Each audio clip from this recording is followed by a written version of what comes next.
Память нужна для того, чтобы помнить тех, кто воевал, тех ребят, которых мы оставили на этих полях сражений.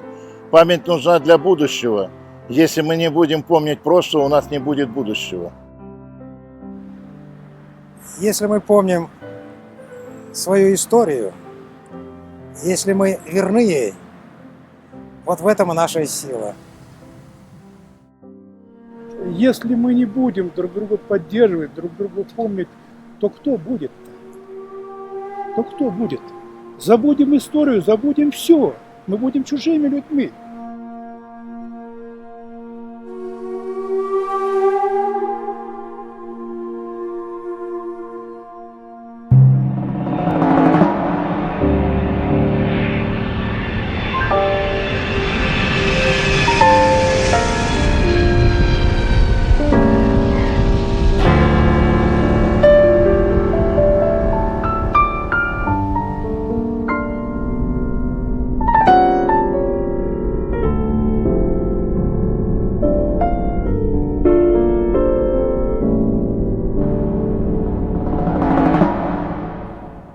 На мой взгляд, офицерская честь – это величайшая забота о людях и беспрекословное выполнение любых приказов Родины. Ну, что жесткий, требовательный, это да. Это, а другого командира не может быть. Просто никак. С другим командиром мы, наверное, такой марш и не совершим.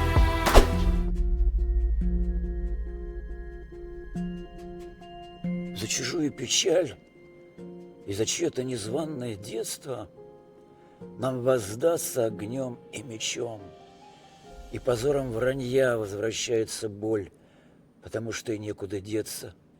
Возвращается вечером ветер на круге своя. Мы со сцены ушли, но еще продолжается детство. Наши роли суфлер дочитает ухмылку тая. Возвращается вечером ветер на круге своя, возвращается боль, потому что и некуда деться. Мы проспали беду, промотали чужое наследство. Жизнь подходит к концу, и опять начинается детство. Пахнет мокрой травой и махорочным дымом жилья. Продолжается детство без нас, продолжается детство, продолжается боль, потому что ей некуда деться. Возвращается вечером ветер на круге своя.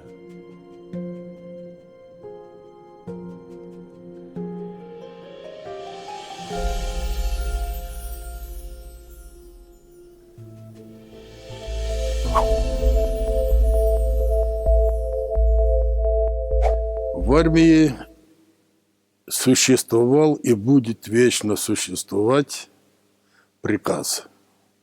Приказ является законом для подчиненного любого ранга. И беспрекословное выполнение приказов ведет к меньшим потерям и легчим условиям выполнения боевых задач.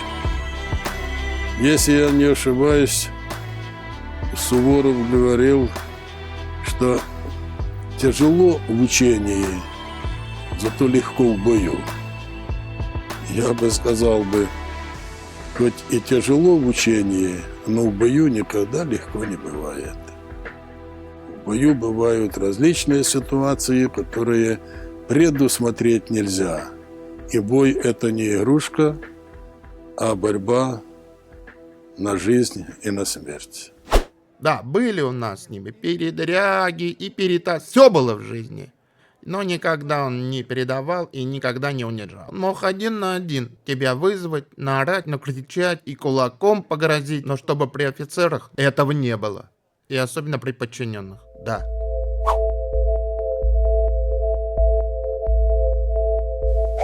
У меня сохранились послевоенные годы. Это величайший голод, разруха и величайшее страдание людей. Это я еще помню, когда дети фронтовиков ели траву, не было чего есть. Ходили в одной рубашке на двоих, помогали работать родителям, днем и ночью работали. И при этом еще успевали ходить в школу с одним учебником на двоих. Ну, для меня он был, так сказать, примером. Как ведет себя командир, так ведут и подчиненные. Поэтому все равнялись на него. И требовательный, строгий, и дисциплина.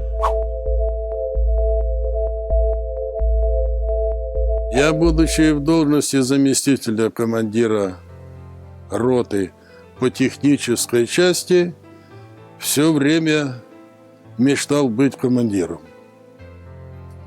И в один из прекрасных дней я написал рапорт, чтобы меня перевели с понижением на должность командира взвода. Через несколько месяцев мой рапорт был рассмотрен, и я стал в этой же роте командиром взвода. И с тех пор вот пошла моя лестничная ступенька по командирской линии. Первые дни после завершения учебы в училище служба показалась очень тяжелой. Многие положения, которые изучались в училище, они во многом не подходили. Но каждый офицер старался служить и на ходу своей службы, естественно, делал поправки в своих служебных делах. Некоторые офицеры опускали руки, некоторые брались за учебу, за службу с молодой такой энергичной силой. Командир от души. В тот момент, когда я догонял полк, он уже уходил в Афганистан, мы с ним встретились. Единственная проблема была, то, что я был в темных очках. У меня был фингал под глазом. Другой бы начал задавать глупые вопросы, ответ от него прозвучал однозначный. Догоняй и служи.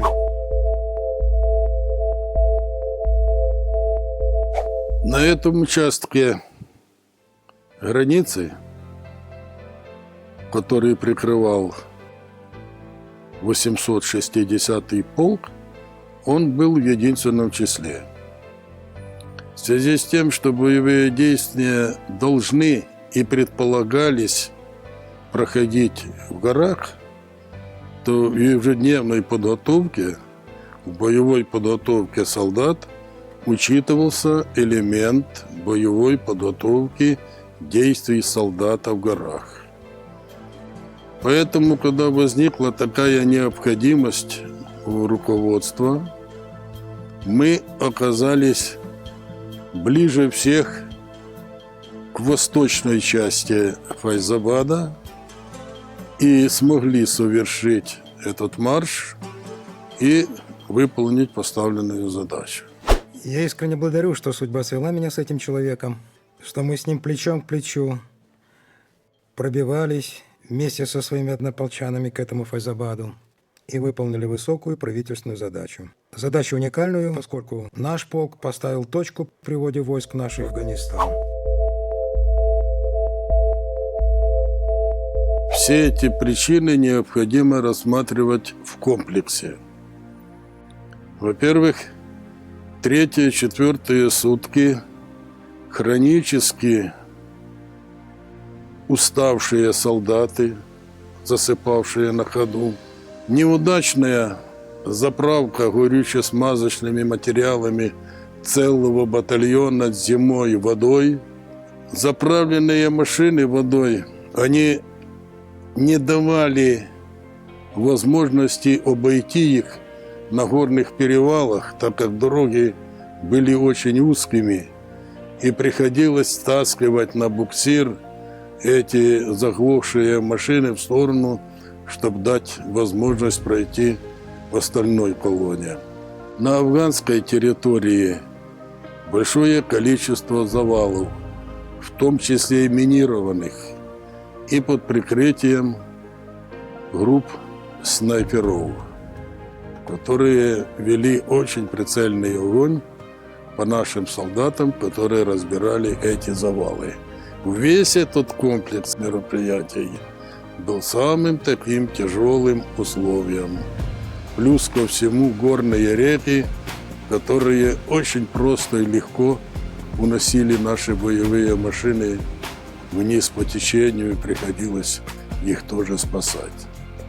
В отсутствие горячей пищи, в отсутствие теплого обмундирования, все это накоплялось в солдатах, и с каждым днем все было тяжелее, тяжелее, тяжелее преодолевать эти километры.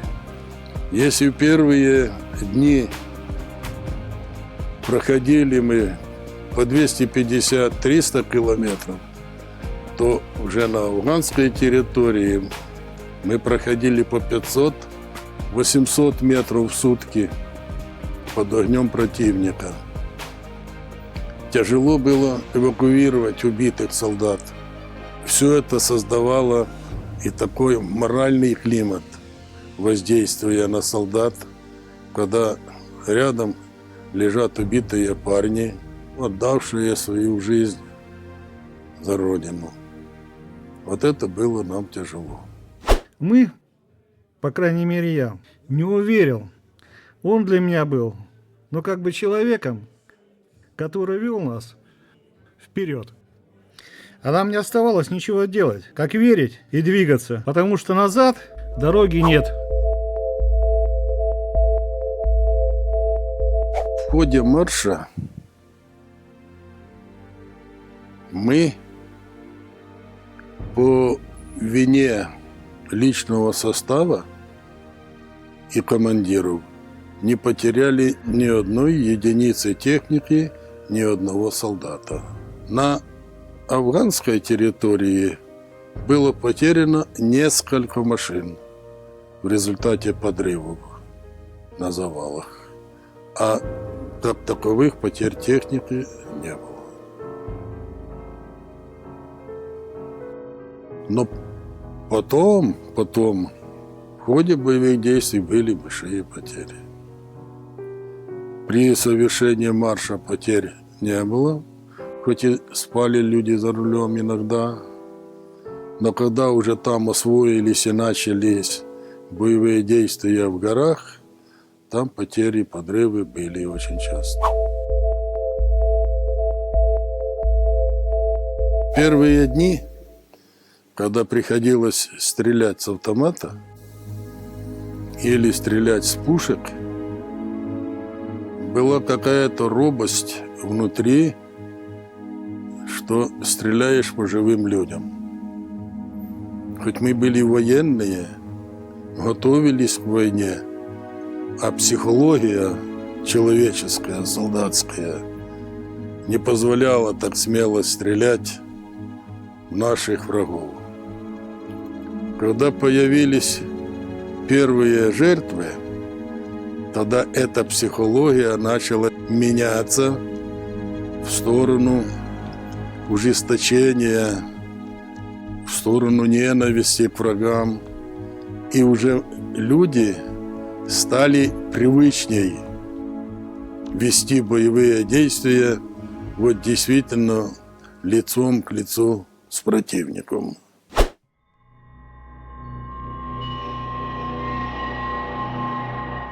По всем городам и весям есть память афганской войны, где родины пали сыны под горький мотив своих песен. Их жизни разбились о камни, их души рвались от войны, в их доблести нету вины. Их ранам, глубоким и ранним, редкие раны равны. За их молодыми плечами пыль, кровь чужеземных дорог, родной дом не всех уберег, героев слезами встречали.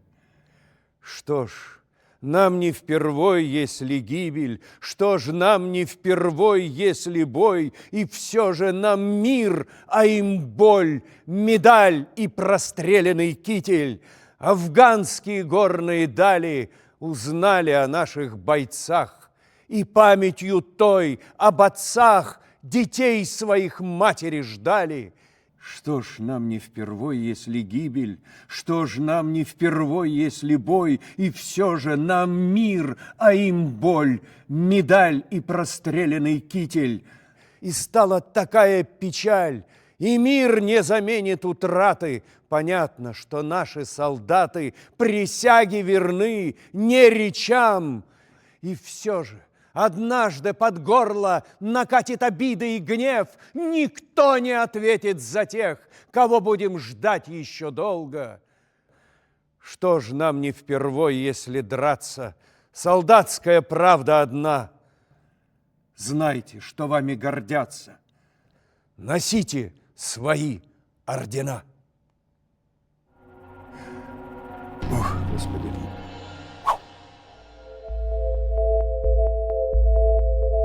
Мы обязаны низко склонять головы перед теми людьми, которые воевали и отдали жизнь свою за нашу Родину. И обязаны делать все для того, чтобы наши и дети, сыновья и наши внуки помнили о том, что мы совершили в годы Афганской войны. И чтобы они гордились этими подвигами, которые проявляли солдаты на чужой земле. Сама по себе операция по захвату горы Сангидуздан, или Пятмею называли Черный зуб, она чем-то особым не отличалась и периодически повторялась через несколько месяцев по-новому. Как офицерам нашей военной школы тяжело было в том плане, что мы в основном ударение в учебе делали на войну, на нашем театре военных действий, где, естественно, равнины, болота, леса, и меньше уделялось внимания действиям в горах. И мы учитывали, что наш противник этим будет пользоваться, так как душманы, они выросли в этих условиях, в этих горах, и себя чувствовали вольготно. Поэтому мы старались и на полигонах, и на учениях ротных, которых организовывали, вести борьбу в условиях гор с тем, чтобы противопоставить свои знания и опыт опыту душманов. Будучи в госпитале на излечении, я знал по себе лично и по разговорам с заместителями о том, что каждый солдат, каждый офицер, каждый прапорщик с нетерпением ждет весточки из дому. Знал, что каждая семья очень сильно переживает за солдата, офицера, находящегося на войне. Поэтому необходимо было встретиться с женами, поговорить с ними, сказать, как дороги письма для солдата, чтобы они писали чаще теплых писем и не обижались, если будет задержка с письмами, просто в солдата, офицера было мало времени написать это письмо. Но в Афганистане показалось, что на сегодняшний день не все так хорошо в мире, как мы думали раньше. Мы знали, что если мы не сделаем ничего, то завтра потоки героина, потоки наркотиков заполонят не только южные наши республики, а нашу Россию-матушку. Поэтому эта война, хоть и стоила больших жертв, но она в некотором плане сплотила наших людей. Афганцы на сегодняшний день по всей России, по всех странах СНГ выступают поборниками мира. Они являются цементирующим звеном нашего общества, других народов и первыми борцами за справедливость. Но как командир, этот человек на своем месте. Ту технику с большим трудом удавалось восстанавливать, боеспособность ее, и потом оставить ее на ключевой такой точке: Пакистан, Китай, Россия, Афганистан, как единый центр, боевой опорный пункт, и продолжали ее восстанавливать. Потом же эта техника снова стала в строю и пошла дальше воевать, а на нее место, в ее же окопы, устанавливались другие машины. И так проходила смена машин, солдат и опыта ведения боевых действий. Меня часто спрашивали, большие ли потери были в полку. Я всегда отвечал и сегодня отвечу, что сам вопрос, большие или малые потери, он немножко звучит не тактично. Для каждой матери потерянный сын на войне – это самая большая потеря. Поэтому определить, большие потери или малые, могут только родители, которые потеряли своих детей. Это эталон. Мужской эталон. Как командир и как человек, и во всех отношениях. Командирами не назначается, командирами становятся. У меня заместитель был опытнейший офицер, очень добросовестно исполнял служебные обязанности, всегда вникал в нужды полка, в нужды солдат и оказывал посильную помощь мне как командиру при организации боевых действий. В связи с тем, что командир не каждый день может уходить в горы, так как у него есть еще много других обязанностей, то вместо командира в горы уходил Артур Тортиосович, где в горах проявлял личную инициативу, отвагу проявлял, заботу о людях и, как всегда, рисковал своей жизнью. При моем убытии в Советский Союз я в душе знал и докладывал командованию о том, что лучшего командира полка быть не может. Так оно и получилось. При передаче полка я передал ему личный свой автомат, с которым я прошел целый год, Артур с ним воевал. Артур с ним получил орден Ленина за мужество и героизм. Поэтому на жизнь и деятельность полка смена командиров полка никак не сказалась в отрицательную сторону.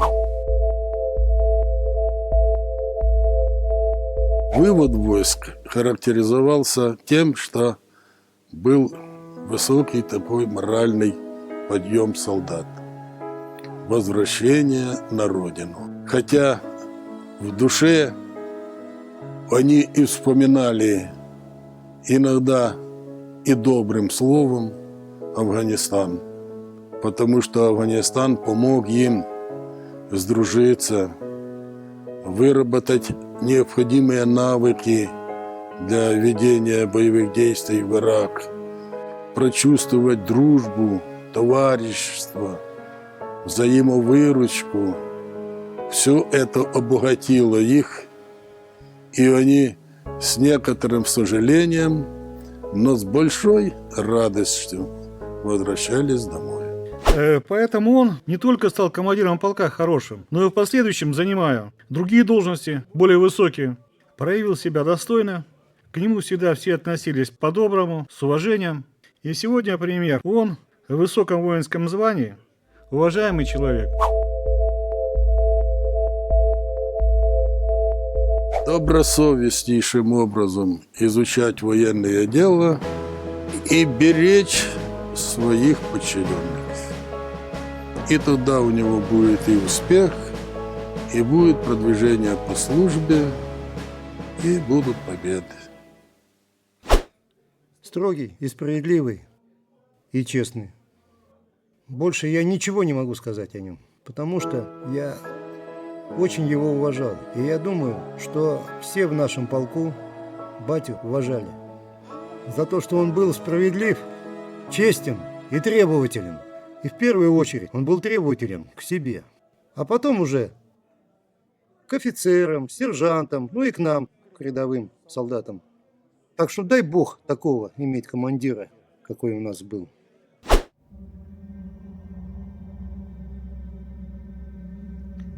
Поговори со мной, трава. Скажи мне, где берутся силы? Меня ведь тоже так косили, что отлетала голова. Ну, поговори со мной, трава. Ну, скажи, подружка, как дела? Какие ветру снятся дали? Меня ведь тоже поджигали. Ведь я и ты сгорал дотла. Откуда силы-то взялись? Казалось, нет нас, только пепел. Но все же вместе мы из пепла, как птица Феникс, поднялись. Поговори со мной, трава. Скажи мне нежные слова.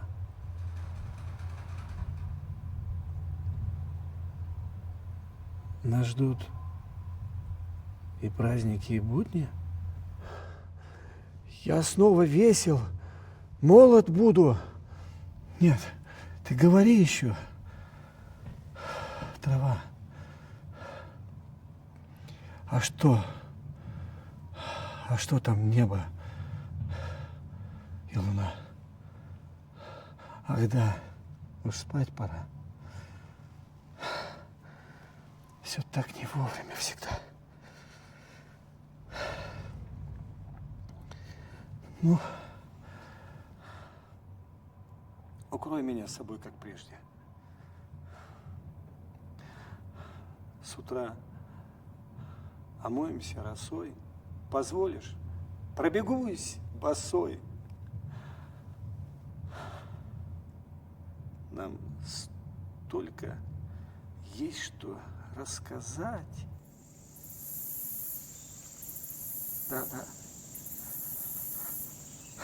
Прости. Все. Ну что, спать. Спать.